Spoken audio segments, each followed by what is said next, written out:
like this. What? Walking to work with you every morning. When I suggested it, I thought you'd resist. Why? Well, isn't the first rule of teaching never to let pupils know anything about you, in case it undermines your mystique and authority? But here you are, day after day, out in the open with me. Wing Commander Lucas, I wanted to let you know that I'm applying to be a radio operator. Good for you. Well, your experience at the exchange will suit that perfectly. Do you know Miss Fenchurch? I've seen you pottering around with the village children, haven't I? Otherwise known as teaching. Yes, every day. It must be lovely to just shut yourself away with the little ones and pretend the war isn't happening.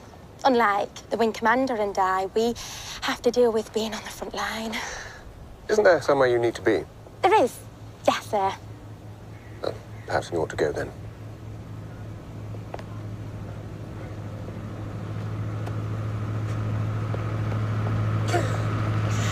If the Germans do ever manage to invade, I'm going to have a drop behind enemy lines. Very much she'll talk them to death.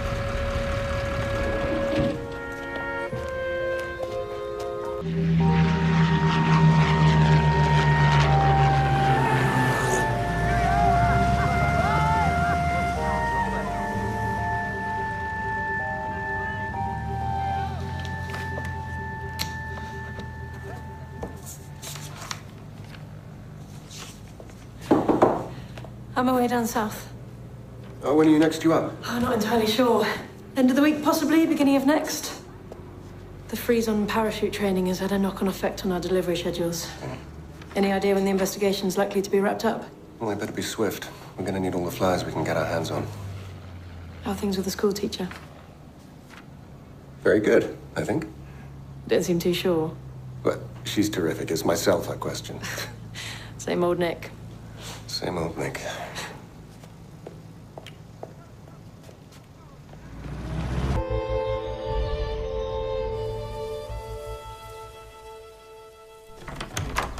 Never come so close to throttling a child in my life as I did this afternoon.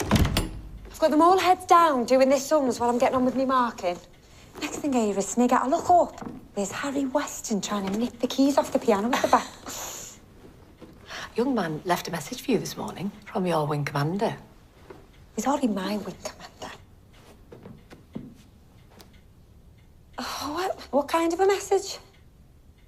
He'd like to see you at the station at 10 o'clock tonight. Why does he have to see me so late? I wouldn't read anything into it. His messenger said things were very busy at the moment. That's still a very odd time. Why couldn't he wait for a more convenient time?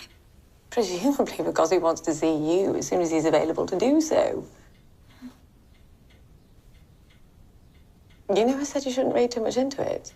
Alison, would you put yourself in my shoes? I am. And look, I'm not reading too much into it.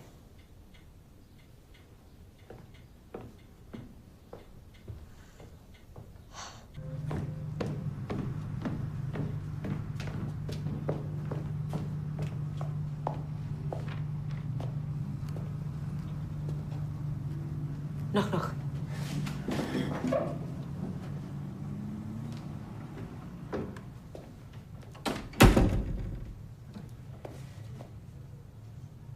You asked to see me, Wing Commander.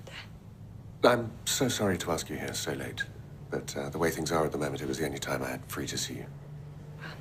All sounded very formal. Do sit down. What I'm here as requested. Sitting down.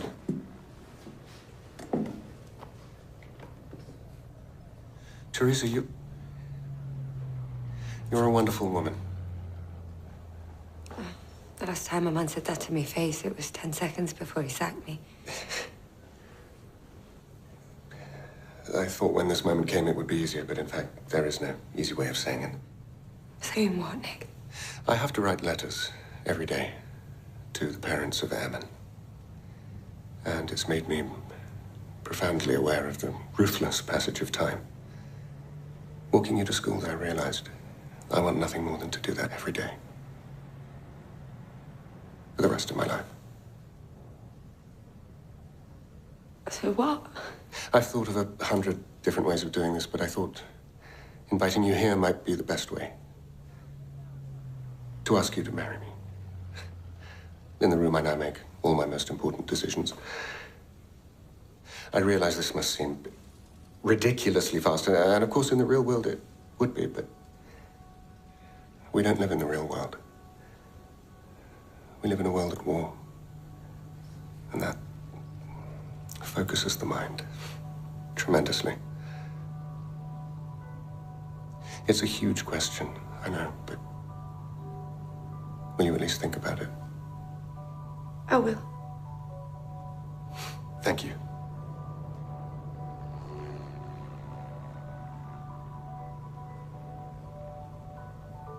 No. I mean, I will marry you.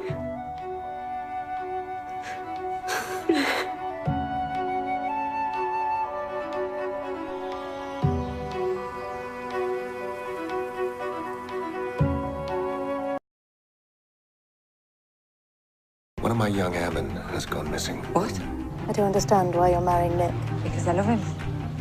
Why else?